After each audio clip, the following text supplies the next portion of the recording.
May the search for knowledge and truth bring us even closer to the divine. Welcome back, and let our journey begin. People love to bash the church, but we have to recognize that the church is the bride of Christ. So, I want you to side with Christ. I want you to publicly declare that you love the church. Write it in the comment section right now. I love the church. That's not saying that the church is perfect. That's not to say that the church hasn't made its mistakes. That's not to say that there are some so-called churches misrepresenting what it means to be a church. That simply means that you love the true church, the true body, the collective of genuine believers who all love Jesus. Write it in the comment section. Don't be ashamed. Don't echo the voice of worldly culture. Instead, resist that. Come against that. Come against that lie right now, publicly, and write those simple words, I love the church. Now, we all know that as believers, we should be planted in a local body of like-minded fellow Christians. But so many believers struggle to find that place to call their church home, whether from past hurts or maybe theological differences. There is a struggle sometimes. We have to acknowledge that when it comes to trying to find your church home. So what I want to do is I want to take a very balanced, very biblical, very grace-filled look at this particular topic. Signs that you may be in more of a cult than a church. I'm going to tell you some things that will maybe open your eyes about the way the church operates. Remember this, pastors are there for spiritual guidance, not for spiritual dictatorship. Your pastor is a covering, not a lid. So here are some signs that your church can be red flagged. Now, keep in mind that some churches may have some of these issues that they're working through. Maybe in the culture there are some unhealthy dynamics that they're trying to fix. So give some grace with these, but do be aware of them, okay?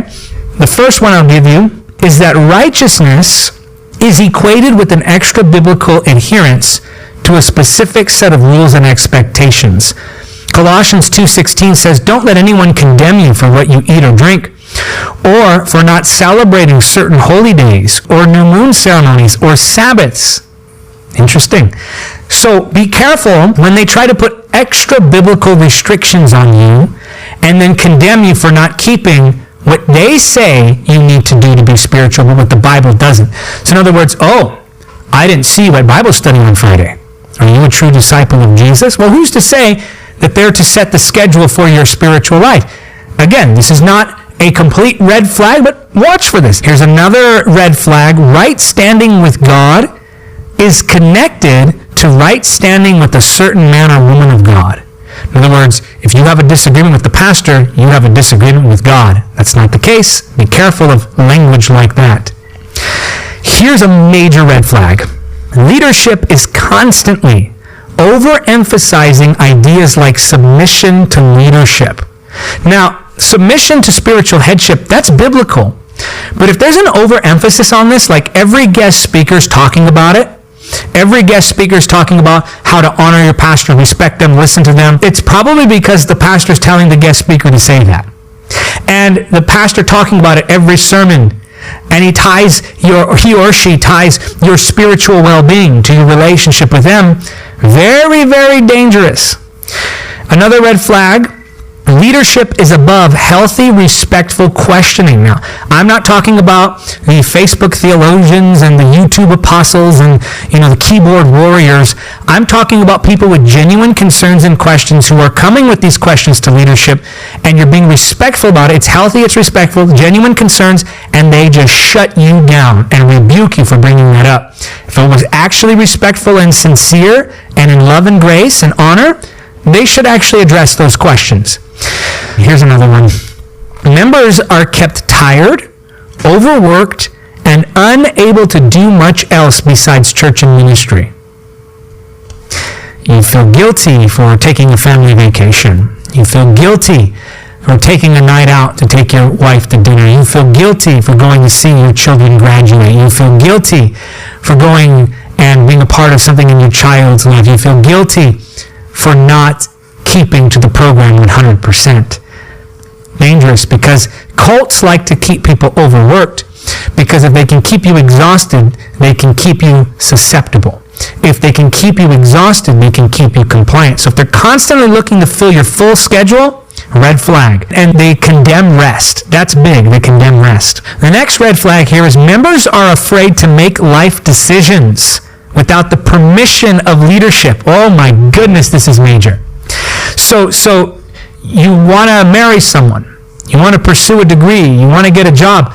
Leadership is there to counsel you, not permit you. You're not a child. You didn't ask permission. You didn't tell me you were going after that degree. You didn't tell me you changed jobs. You didn't tell me you started dating that person who's godly and who meets all the requirements of biblical standards, but you still didn't pass it by me. Dangerous. Because leadership is there to counsel and guide, not control. And if members are afraid to make life decisions without the permission, very different than counsel. You should get counsel from leadership. But if members are afraid to make life decisions without the permission of leadership, dangerous.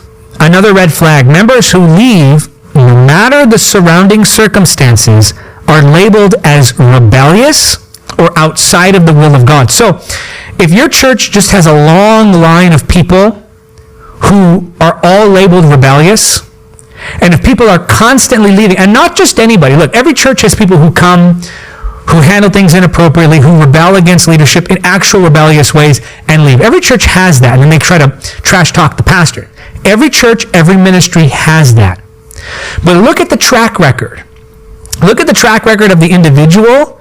Like, for instance, people criticize a ministry. Look at their track record. Is that all they do is criticize ministries? Okay, you can probably dismiss what they're saying, because they're just gossips, they're slanderers.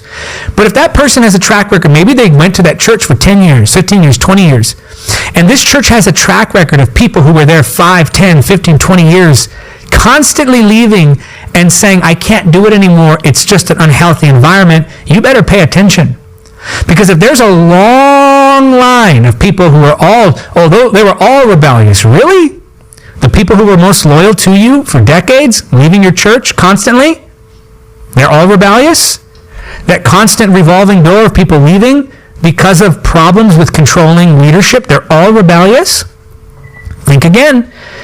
So, members who leave, no matter the surrounding circumstances, are labeled as rebellious or outside the will of God.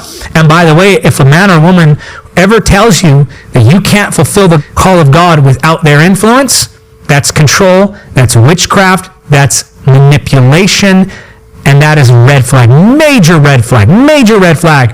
If they tell you that you can't fulfill God's call without their influence, major red flag. Another red flag, members are discouraged from fellowshipping with believers from other churches and ministries. I'll leave that one right there. I think that's clear enough. Members are afraid of missing any church function for any reason for fear of being rebuked, looked down upon, or otherwise ostracized. Next, members are seen as belonging to a man or woman of God. In other words, pastors fighting over people as if they're property. Hey, you didn't tell me so-and-so is going to your church. That's my couple. That's my family. Those are my members. No, they're not. They're God's people. You know the difference between Moses and Pharaoh? Pharaoh thought the people belonged to him. Moses knew the people belonged to God. That's why one was a great leader and one was a dictator that God had to overthrow. Pharaoh didn't understand that the people didn't belong to him, they belonged to God. So this idea, you're my people, because you somehow were directed here to sit in the pew, now you're mine. And if you go anywhere else, that's rebellious, and that pastor better call me dangerous. Dangerous, dangerous, major, major, major red flag. When pastors fight over people as if they're property, that's a red flag. If you're afraid to assess or even consider these signs that I'm giving you because you are afraid of being embarrassed, rejected, or rebuked, that's a red flag. You can't even consider what I'm saying. You can't even ponder these things I'm bringing to your attention. Dangerous. If you found this video enjoyable, please consider liking and sharing it. Additionally, subscribing to this channel will ensure that you receive more updates in the future.